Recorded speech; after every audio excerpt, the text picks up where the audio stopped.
Welcome. So good to be with you on this Wednesday as we get together for a little midweek Bible study and devotional time. As I mention every week, it's so good to get together during the middle of the week and kind of hopefully refresh and re energize ourselves and get ready for the rest of the week. And I'm so glad that you've taken the time to join us today to do just that. Well, we are continuing in our series that we've been in on Wednesday nights. It's a series we've also been in on Sunday mornings as well. We've just kind of been talking a little bit more of that. And I hope that you'll join us if you haven't already.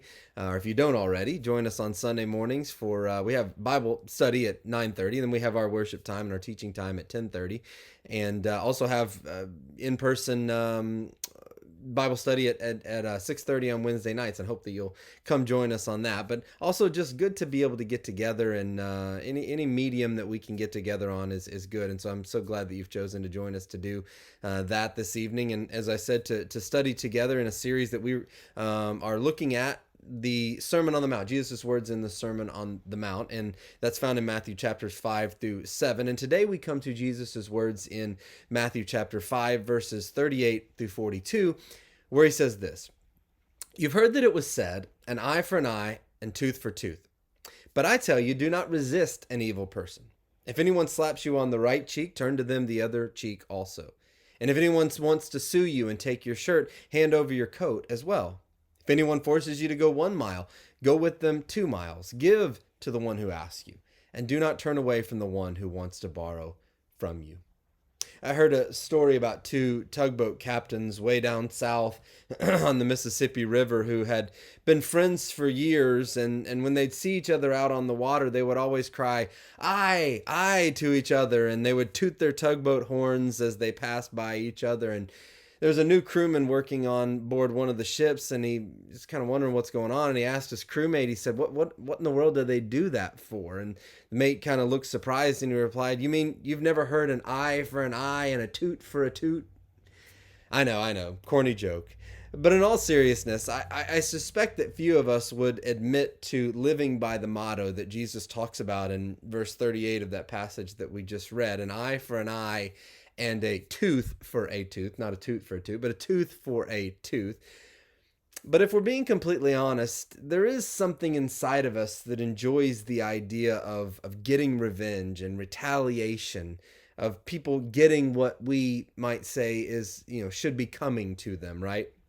Some of the most popular movies and TV shows that are out there and have been out there throughout the years have been those that open with someone being done wrong or mistreated in some way, and then the rest of the movie or the rest of the TV show or series is about that hero finding the opportunity to exact his or her revenge on the one who did them wrong. And then what happens? We cheer when they finally do get that revenge. And the reality is, it's not that much different on a personal level. I think for all of us, whenever someone does us wrong, the temptation is to immediately start thinking of what we can do to get them back or to make them feel the way we feel, right? But of course, as we just read, Jesus calls us as his followers to something different, to something better. He calls us to resist the temptation to exchange evil and respond to evil with evil of our own, which, by the way, that temptation is always going to be strong, right? And we need to realize that it's human nature. It's going to be there.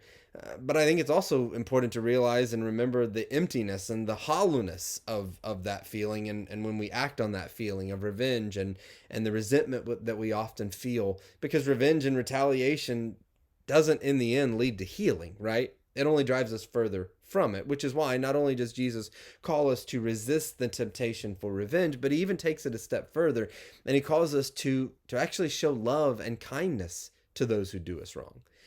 And on the surface, I think it's really easy, and we talked about this some on Sunday, so I'm not going to get too deep into it, but it's so easy to think that Jesus, or to see Jesus as just calling us to lay down and take it and just be a doormat when evil is being done to us. But the reality is that's not at all what Jesus is saying. He's not calling us to lay down in the face of evil, but rather he's giving us a strategy and talking about how evil is going to be overcome through us by the way that we respond to it.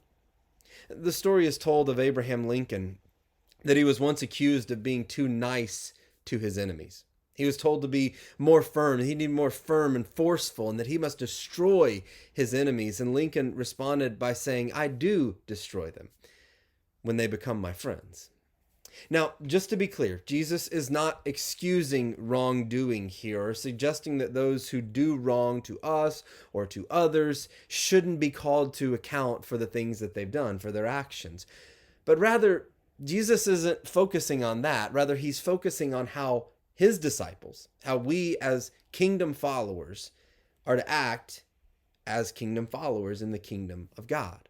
And you and I will face innumerable opportunities to obey these challenging words of Jesus. And certainly there are times when we need to approach someone who has sinned against us or wronged someone else in order to address the action or to be reconciled. But we have to reject our tendency and our natural inclination to want to strike back when we are struck, to retaliate when we are wronged. As Paul says in Romans chapter 12, verse 21, do not be overcome by evil, but overcome evil with good.